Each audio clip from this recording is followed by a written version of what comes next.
As we pray this morning, of course, most important for us is to know what God wants for us, what is God's will.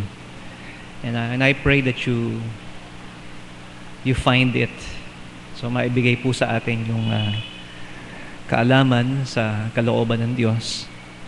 But at the same time, we also have to realize, what God's will for us is also related to what is God's will for your family, for your spouse, for your parents, for your children, for your brother and sister.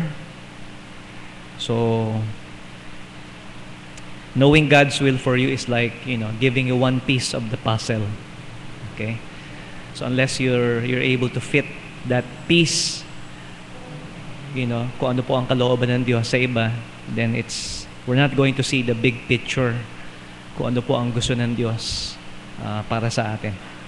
So let's pray, and I suggest we pray in such a manner that we seek God's will for us and for others, particularly our family. So tayo po ay manalangin.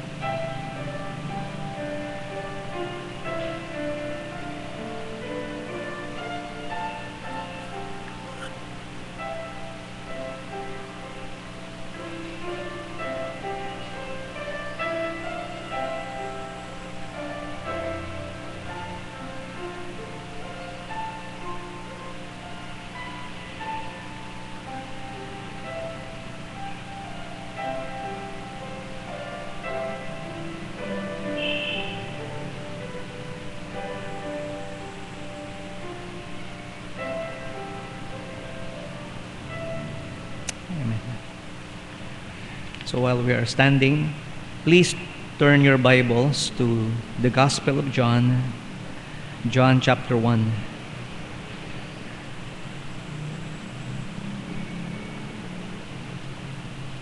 These are familiar passages, but we will read them this morning from verse number 10 to verse 13 only. Okay, so John chapter 1, verse 10 up to verse 13.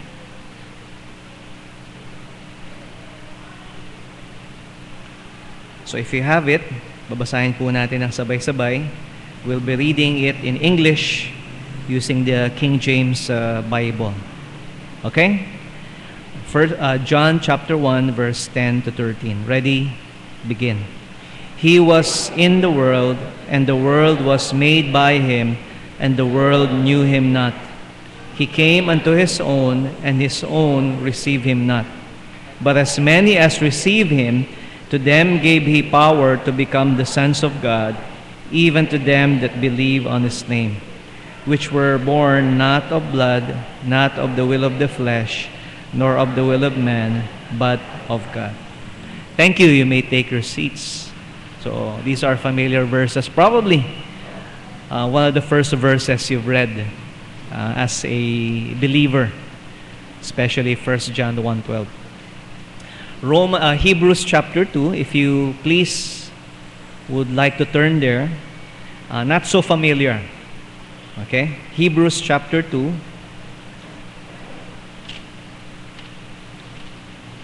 At sundan niyo po habang babasahin ko po ang Hebrews chapter 2.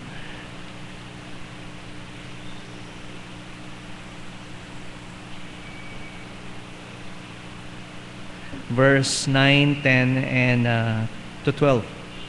Okay? So Hebrews chapter 2, verse 9 to 12. But we see Jesus, who was made a little lower than the angels for the suffering of death, crowned with glory and honor, that he by the grace of God should taste death for every man. For it became him, for whom are all things, and by whom are all things, in bringing many sons unto glory, to make the captain of their salvation perfect through sufferings. For both he that sanctifieth and they who are sanctified are all one, for which cause he is not ashamed to call them brethren, saying, I will declare thy name unto my brethren, in the midst of the church will I sing praise unto thee. So the theme of our message sermon this morning is this: Jesus accepted us into His family. Therefore, we need to accept each other as brothers and sisters in Christ. So dahil tayo po ay tinanggap ni Jesus sa Kanya pong pamilya, so kailangan po natin tanggapin ang isa't isa, ang mga mananampalataya, bilang mga kapatid sa Panginoong Jesus. Jesus is our brother. Okay, so medyo parang hindi familiar po sa atin, ano? Yung ganun pong designation sa Panginoon. And of course, it may not be appropriate for us to address Him as brother like we do so with, halimbawa, kuya. But in reality, He is closer to us than any of our brother or family. So by the way, I'm quite excited po about the messages today. Tonight we will be concluding our family emphasis on parenting. So those of you who are parents or parents to be, we will take a different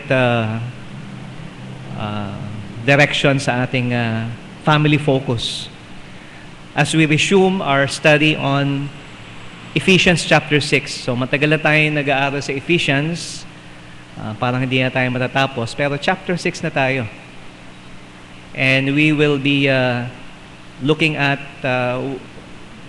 God's will for children. Okay? So God's will for children is to respect and obey parents, which is the first commandment. Therefore, it is God's will for parents to teach their children to respect and to obey. So the important question now is how? Very basic po, how do you train children to respect and obey parents? It's so simple, di ba? The question is so obvious. But do we know how do we train children to respect and obey? Both are equally needed, because without respect, without obedience means nothing. And if you obey without respect, it's like disobedience pa rin yun, because respect is a command from God. Pero tingnan po natin ngayon, we have been focusing every Sunday morning yung sa relationship ng mga magkakapatid. Okay, brothers. Sama na po natin, brothers and sisters. But we say brothers because we looked at several types in the Old Testament. So as I've said po, Jesus is the supreme example of being a brother. And in this world, we are all brothers and sisters. Okay? In a sense, lahat po tayo ay magkakapatid dahil tayo po ay lahat universally, we all came from Adam. Si Adan po ang ating ama. But there's also another sense, in a sense that we are also brothers nationally. Okay? So tayo po ay mga Pilipino, halimbawa, at tayo po ay magkakapatid kahit tayo po ay magkakaiba. And of course, sa Israel po, they have Abraham, their father. So as one nation, okay, they are brothers. But also there's a physical sense. Okay? If you have the same parent, then that makes you, siblings. Although sometimes, nakita natin sa Bible, although sometimes it's only one parent.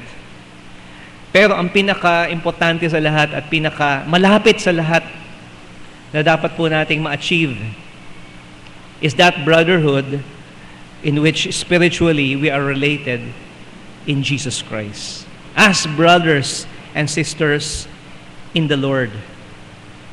So, as we conclude this series of messages, our relationship reflects our spiritual condition, or it shows us a spiritual truth. Kasi nakita po natin sa series na ito, we saw the first brothers, si Cain and Abel, half-brothers, Ishmael and Isaac, the twin brothers, Esau and Jacob, and they all have one thing in common. They are brothers, they're also mortal enemies.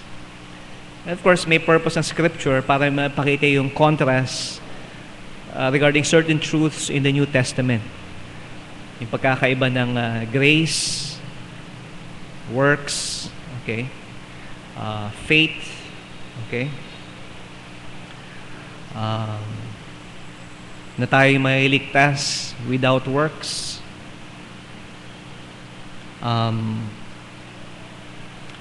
flesh versus spirit, okay, so it is being contrasted there. Election, one was chosen, one was not. So basically nakita po natin na ito pong mga relationship na ito, although it seems tragic because they became enemies, but at the same time makita po natin they are also very spiritually different from each other. Magkaiba sila, spiritually. And the one who hates the other, nakita po natin is the one who is in spiritual darkness. So yung namumuhi sa kanyang kapatid, katulad ni Cain, sinasabi sa atin sa 1 John, ay nasa kadiliman. And so we learn a lot of spiritual truths regarding these things.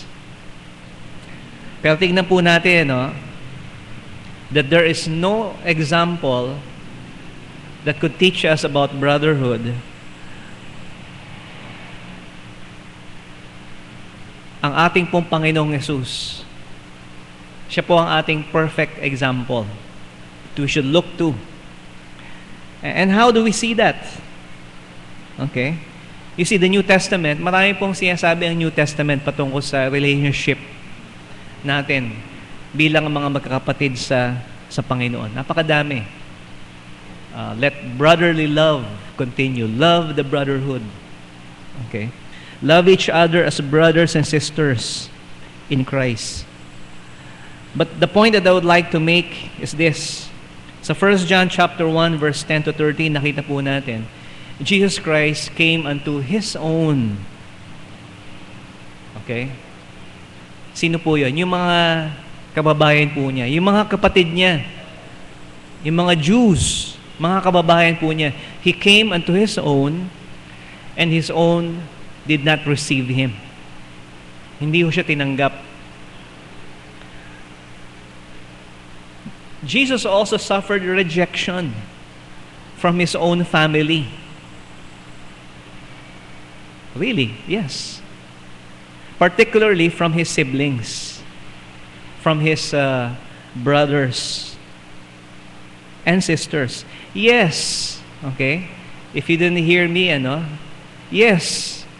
Jesus suffered rejection from His brothers and sisters. Yes, Jesus had brothers and sisters. Okay? There's this doctrine, that is built upon this myth that Mary, the mother of Jesus, remained a virgin until death. Meaning to say, si Mary daw po, hindi na nagkaanak pagkatapos ng ipanganak si Jesus. And there's nothing wrong with that, okay? If it's true, but it's not.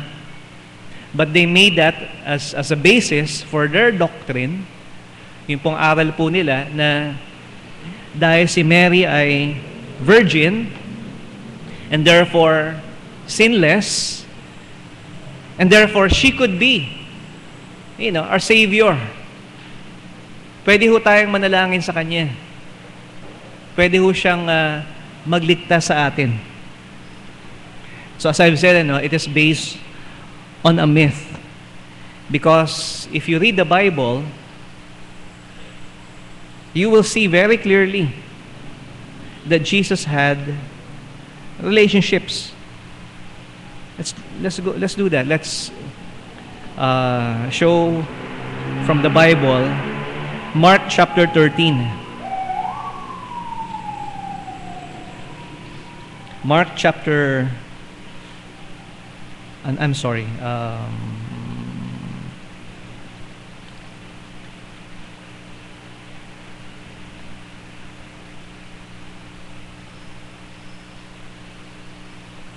Mark chapter 13, yes. Matthew, I'm sorry. Magkatabi lang po yan, Matthew chapter 13. Verse 55 and 56.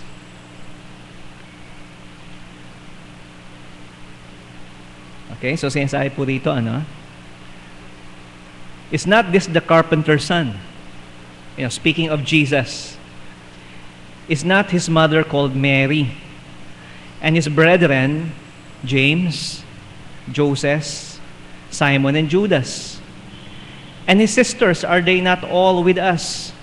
Whence then had this man all these things? So, malinaw po, if you read it in the literal and normal sense, of course, you will see that ang ibig sabihin po niyan, ito pong si James, Joseph, Judas, and Simon, and the unnamed sisters were his brothers and sisters. Now, they would like to be technical, sabihin nila, ibig sabihin ng brothers dyan, cousins. No, I don't think so. Okay. If we interpret it literally, as we do, read the Bible that way, masasabi po natin na ito po ay mga kapatid ng Panginoon sa laman. Yes, meron po siyang kapatid. At wala naman po masama if Mary remained perpetually a virgin. But, this could not be used as a basis para sabihin po natin that Mary was sinless, and therefore can be our mediator or Savior. No, it's based on a legend. Okay? Now, the virgin birth is totoo po yan. Hindi ho legend yan. Totoong nangyari. Mary conceived as a virgin. But to say that after that, she remained, a virgin was, is something po na does not agree with the literal facts of Scripture. So, sinasabi lang po dito, sino ba ito? Ito ay anak ng isang karpintero. So, he's just ordinary. Kilala namin siya. We know his mother, we know his father, we know his sisters, they're with us. So, why is this Jesus making this claim? Why is he calling disciples to himself? Why? So, hindi nila maintindihan. The fact that they knew Jesus and they knew his family, naging hadlang po sa kanila para tanggapin siya as their Messiah, because he was just to them ordinary. Hindi nila matanggap ang Panginoon. But you know what? Neither did his family, did his brethren, could accept this. Let's look at John chapter 7. So, hindi lamang siya hindi tinanggap ng kanyang mga kababayan, hindi rin siya tinanggap ng kanyang mga pamilya ng kanyang kapatid. Sa John chapter 7, verse number 2.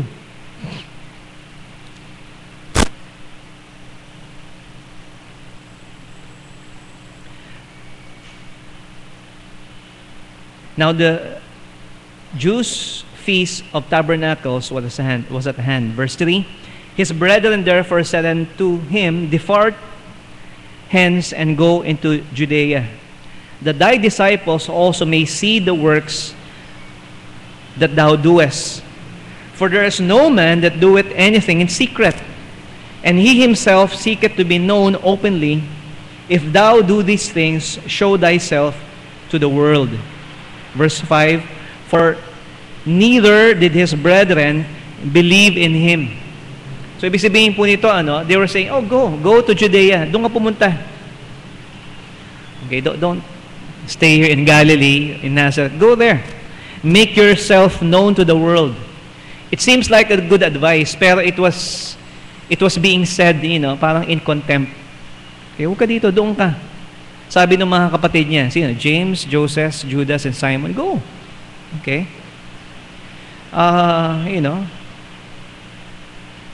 Make yourself known to the world.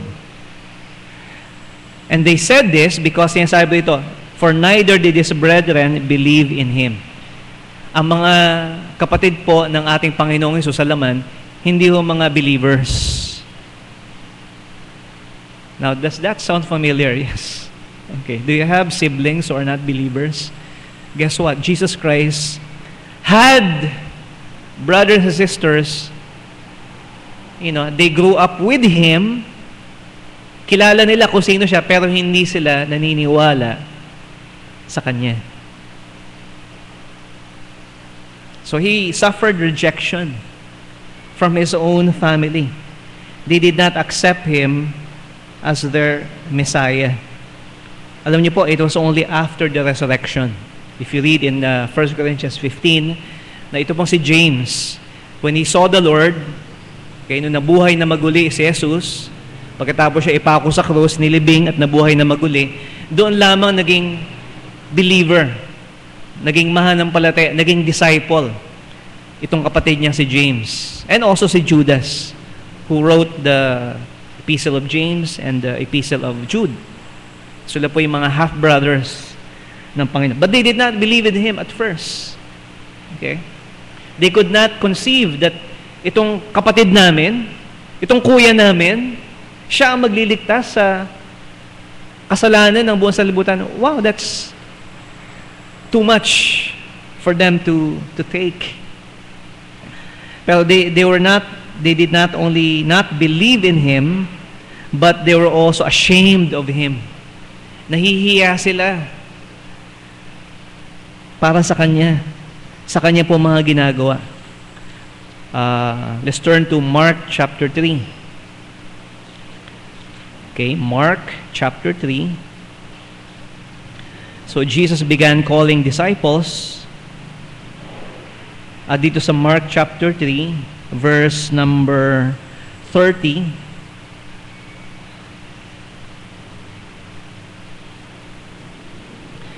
Okay, sabi po dito, because they said he had an unclean spirit. There came then his brethren and his mother, and standing without, sent unto him, calling him. And the multitude sat about him, and they said unto him, behold, thy mother and thy brethren without seek for thee.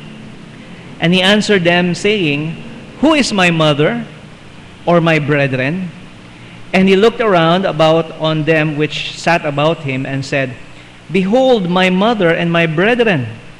For whosoever shall do the will of God, the same is my brother, my sister, and mother. So dito po, mga minamahal, people were talking about Jesus, especially yung mga elders, mga religious leaders. At ito yung accusation nila kay Jesus. Okay? He's demon-possessed. Okay? Si Jesus daw ay nakikipag trabaho he's working with Satan. That's why he's able to do these miracles. Okay? So it's either this or dito po sa verse number 21, sabi dito, and when his friends heard of it, they went out to lay hold on him, for they said, he is beside himself. So nung narinig ng mga kaibigan, mga kakilala ni Jesus, kung ano yung ginagawa ni Jesus, he's calling his disciples, sabi po rin, let's take him because he is beside himself. Ibig sabihin po na, that expression means he's crazy. Nahisiraan siya ng bait. So, sino ba talaga si Jesus? Is he a liar? Is he demon-possessed? Or is he just crazy?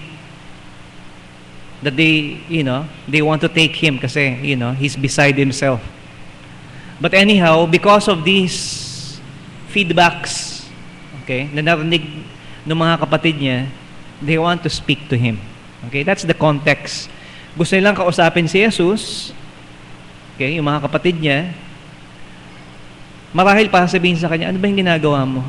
Nakakahiya yung ginagawa mo. Isipin ng mga tao, siraulo ka. Now, isn't that familiar? Okay. When you became a believer, hindi ba, parang nagpalit ka ng pananampalataya, nakakahiya ka naman sa ginawa mo. Hindi ba? Baka isipin nila, nasira na ulo mo sa kakabasa ng Bible. Yeah. Jesus understands what you experienced.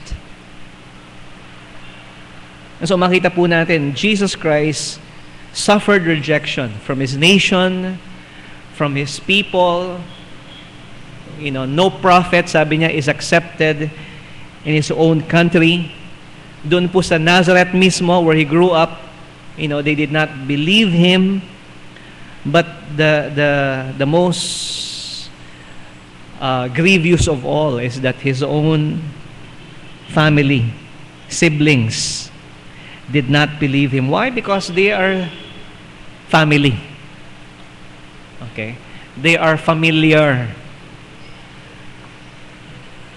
He is common.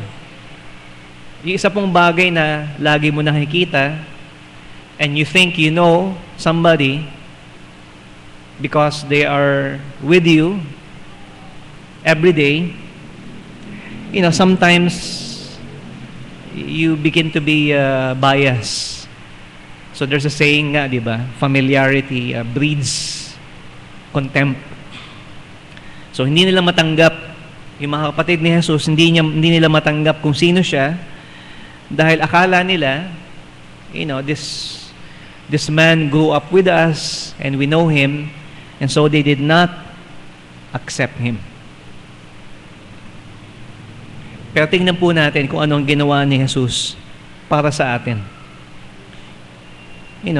We go back again to John chapter 1, na sinasabi po rito ng Panginoon. Sinasabi po ni John, that He came unto His own, and His own received Him not. But as many as received Him, to them gave He power, or the right, the authority, to become the sons of God, even to them that believe on His name. So Jesus suffered rejection from His family. Pangalawa po, we must accept Jesus to become part of God's family. So para tayo po ay maging bahagi ng pamilya ng Diyos, to become a child of God, it is very clear we must do so by simply receiving Jesus Christ or Messiah, na siya po ang ating tagapagligtas at siya rin tagapagligtas ng buong mundo. Not just for me but for everybody. Na hindi ho sila makakapasok sa kaharian ng Diyos, hindi sila tanggapin ng Panginoon kung wala sa kanila si Jesus. At sila po, lahat ng nagsitanggap sa Kanya, kinilala po siya bilang kanilang Panginoon, tagapagligtas, ay binigyan po ng karapatan na maging mga sons of God. Ibig sabihin po nito, mga minamahal, mga tagapagmana, as heirs, as sons of God. So tayo po yung magmamana ng kaharian ng Diyos. At bakit po? Dahil tinanggap natin. Yun lamang po, kinilala natin. Ganun lang ba? Yes, ganun lang. Sabi ni Cain, yun lang bang gagawin ko? Yes. Okay? Hindi mo na kailangan magpakahirap. Sa pamagitan ng pananampalataya, kilalanin mo kung sino si Jesus, kung ano ang ginawa niya para sa iyo, para sa iyong kasalanan, the person and work of Jesus Christ. At ang pagtanggap na ito ay hindi lamang yung alam mo.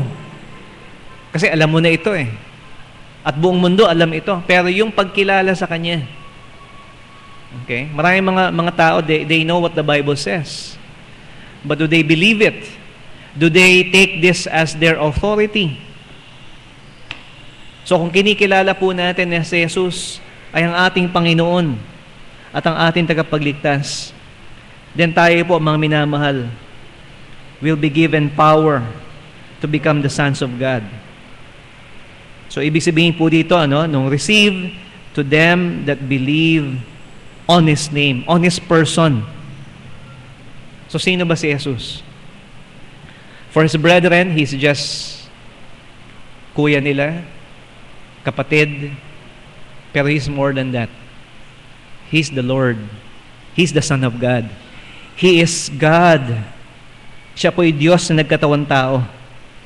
At kung tatanggapin mo yan, at tatanggapin mo yung ginawa ni Jesus para sa iyo, ikaw ay magiging anak ng Diyos. That is how we get accepted into the family of God. Hindi lamang po yun, mga minamahal. Jesus accepts us as brethren. Sige, iba po yung tinanggap tayo ng Diyos Ama bilang Kanyang mga anak. Pero tatanggapin ba tayo ng mga kapatid? Di ba? Parang ganito yan, either in a blended, marriage, or sabihin po natin merong adoption. Sa mga magulang, walang problema. Di ba? Mahal ko ito, pero ang problema, yung prodigal, yung kapatid. Kikilalanin ba nila na kapatid nila ito? Sino ba yan? Saan lang galing yan? No. You know what Jesus does for us? Unlike the prodigal brother, He says, welcome, my brother. Welcome to my family. I accept you. Wala nang initiation. Alam niyo po yung mga fraternity, they have distorted the concept of brotherhood. Para ikaw ay tanggapin ko bilang brother or sister, for you to become part of our fraternity, dapat mahirapan ka muna. Meron tayo initiation, okay? Meron tayo hazing, okay? Pag namamaga na yung katawan mo, welcome. Okay? Kung hindi ka mamatay, welcome to our brotherhood. But you know what? Jesus was the one who suffered. Siya po ang nabugbog. Siya po ang pinalo. Ang kanya pong katawan ang namaga. Siya po ang namatay. So that we may be accepted into God's family. And we read that again, dito sa Hebrews chapter 2.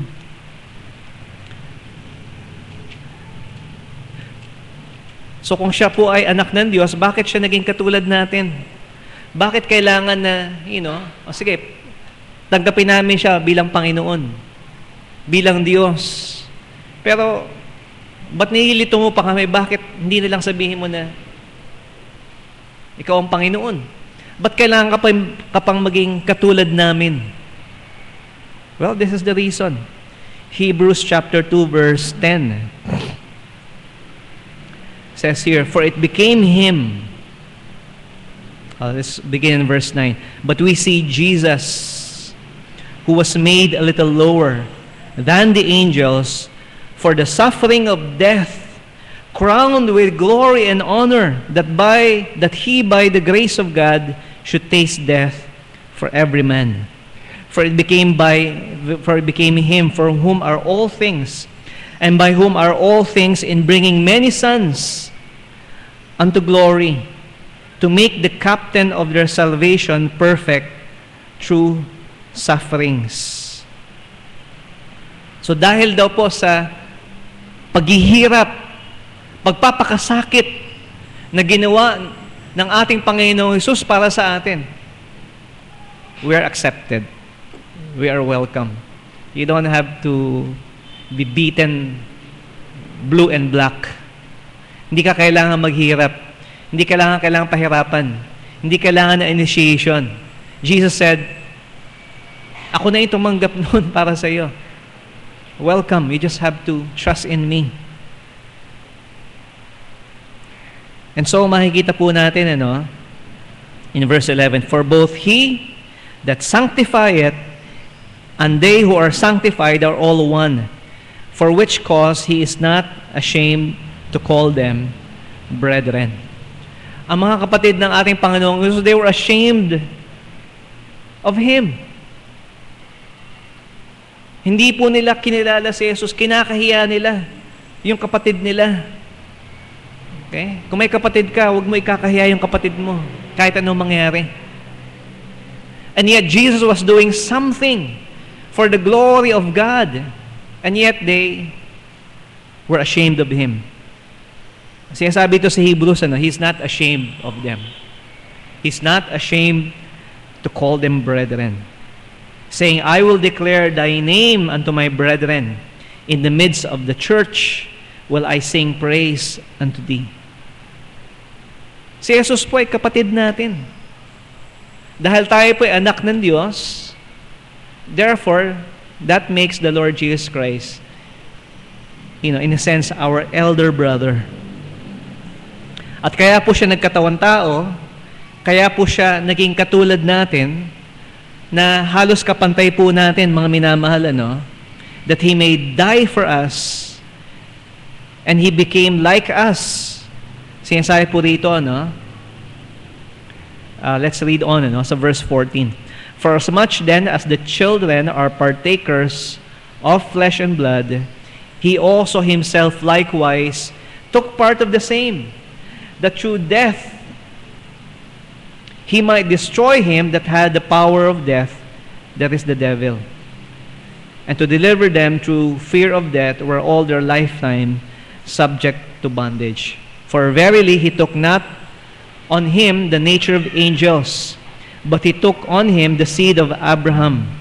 Wherefore in all things it behooved Him to be made like unto His brethren, that He might be a merciful and faithful high priest in pertaining to God, to make reconciliation for the sins of the people.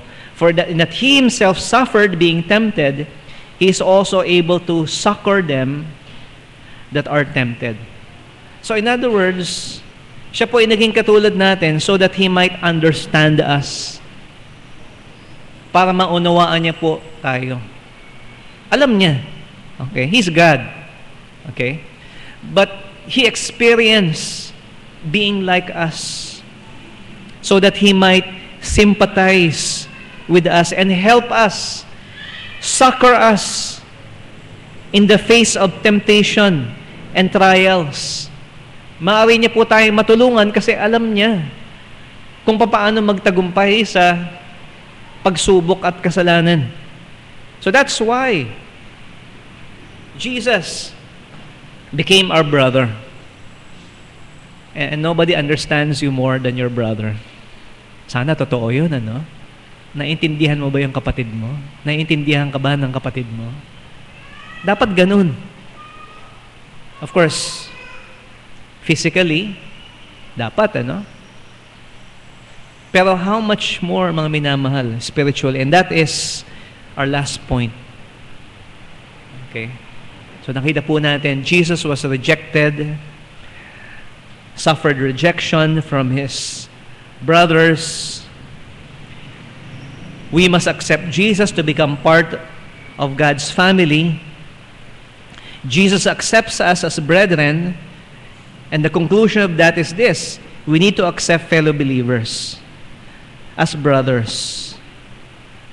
Kung paano po tayo ay tinanggap ng Diyos at winelcome ng ating Panginoong Yesus sa kanyang pong pamilya, dapat i-welcome din po natin.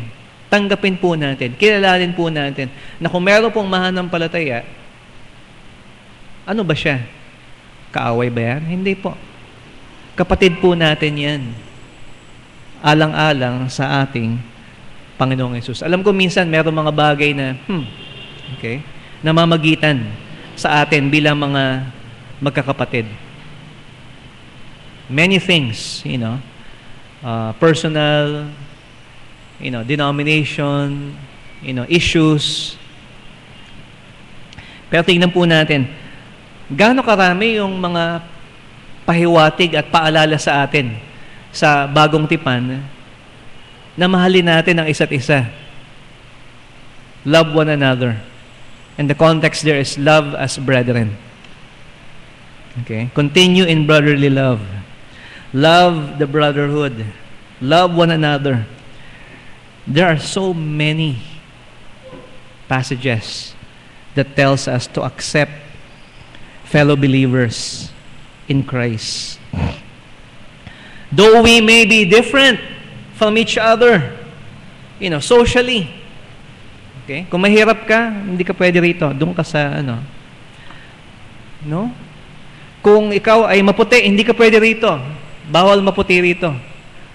Okay? Hindi ko tayo ganun. Racially, that's not an issue for us. Okay? Yung status mo sa buhay, you're not educated, you're not like, no. Okay? Sa isang pamilya po, masasabi po natin na kahit ano pa ang mangyari, kahit ano pa ang maging kalagayan ng isang kapatid, kapatid mo pa rin yun. Still, they are your brothers, and you should not be ashamed of them. You know what? Why we should not be ashamed of each other? Okay. Yan ay kapatid ko sa Panginoon. Because basically, we're all unworthy. Why? Because tinanggap din naman tayo ng Panginoong Yesus. Not on the basis of our worthiness o kung ano ang nagawa natin. Tayo po'y pinili ng Diyos, hindi ho dahil nakita niya na mga pakinabangan niya po tayo. No. Okay. Kung yung ganun po, di wala nang maliligtas. Pero tingnan po natin, mga minamahal, that Jesus Christ accept us, and He is not ashamed of us. And ito po, we're all unworthy, even if we do wrong. Okay, totoo po yan. Nagkakaroon po tayo ng mga pagkakamali. Sabihin na ho natin kasalanan, or faults, or weaknesses that overtakes us spiritually. It is our responsibility as a family to correct each other, na ituwid ang isa't isa sa ating mga pagkakamali. But we do not become enemies. Okay? Malinaw ho yan, sabi ni Pablo sa 2 Thessalonians chapter 3 verse 15.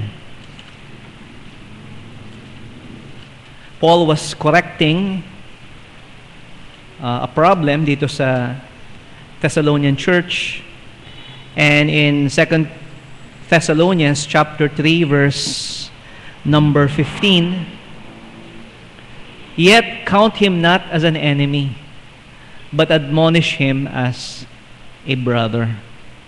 So, ituwid mo siya. Kung hindi siya makinig, that's sad. Okay?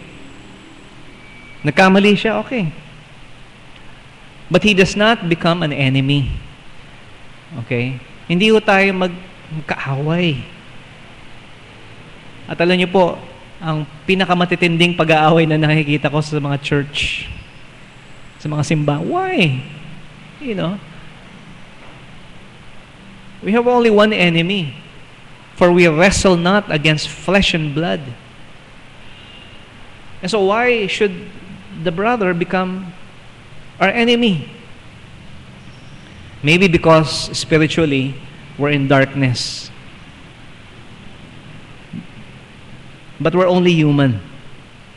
Okay? Ito sabihin ko po sa iyo, kahit sino po ang magkamali po sa atin, kahit ano pang pagkakamali yan, we correct it. Okay? In love. Dahil mahal natin na isa't isa.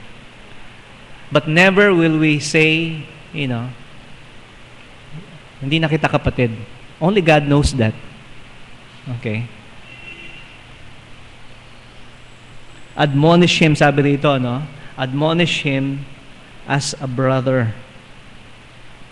So, ang pagkakapatiran po natin, kay Kristo Jesus, does reflect, does spill out. Sinasalamin po nito, mga minamahal, yung kalagayan po natin in our, relationships. At dahil po sa ginawa ng ating Panginoong Hesus sa atin, willing siyang maghirap para sa atin, dapat bilang mga magkakapatid, dapat gawin din po natin kung ano yung ginawa ng ating kapatid, ng ating Panginoong Hesus, that He suffered for us, with us, even more than us. In England, there was this king, si Henry V. He was a new king, bata pa siya. And England, or itong si Henry V, went to battle against France to claim some territory. So, nung nag-decide siya na makipaglaban sa France to regain their territory, not so many, supported him. Especially the gentlemen. Yung mga matataas, yung mga gentlemen. And so, Henry V recruited misfits, mga lasenggo, mga may criminal record, ordinary people, common people, to fight with him sa France. Okay? So he got more or less mga 10,000 only, 10,000 soldiers. So, they landed in France, nakipaglaban sila, okay? But then they're faced with an army sa France that they are outnumbered 5-1. So, there are 10,000 at ang kalaban nila 50,000. At the Battle of Agincourt. And so, sabi ng pinsan ni Henry V, sana kasama natin yung mga gentlemen in England. Kahit 10,000 lang. I wish they were here because they're not doing anything back there in England. So makita po natin that the French army was well-fed, well-armed, healthy, while Henry's army was sick, outnumbered, they were tired. And besides that, they were very far away from England. And so sabi nga ni Henry sa pinsan niya, if we are marked to die, we are enough to do our country loss, but if to live, the fewer men, the greater share of honor. So, walang problema yun. Kakaunti lang tayo, the fewer men, the greater the honor. If we die, we're heroes. But if we live, wow, okay. Manghihinaya yung mga gentlemen that are in their beds in England na hindi sila sumama sa atin. Because this is a great honor that we're only a few. Pero ano niyo po, what made the army, of Henry fight with him? Nung sinabi niya, you are my brother. And he said to his army, but we in it shall be remembered. We few, we happy few, we band of brothers. For he today that sheds his blood with me shall be my brother, near be he so vile. Imagine, kriminal, lasenggo. Sabi ni Henry sa kanya, you're my brother. Why? Because you're willing to shed your blood with me today. And so it is, mga minamahal, ano ba tayo sa harapan ng Panginoon? We're nothing. We're unworthy. We're misfits. We don't deserve to be in His family.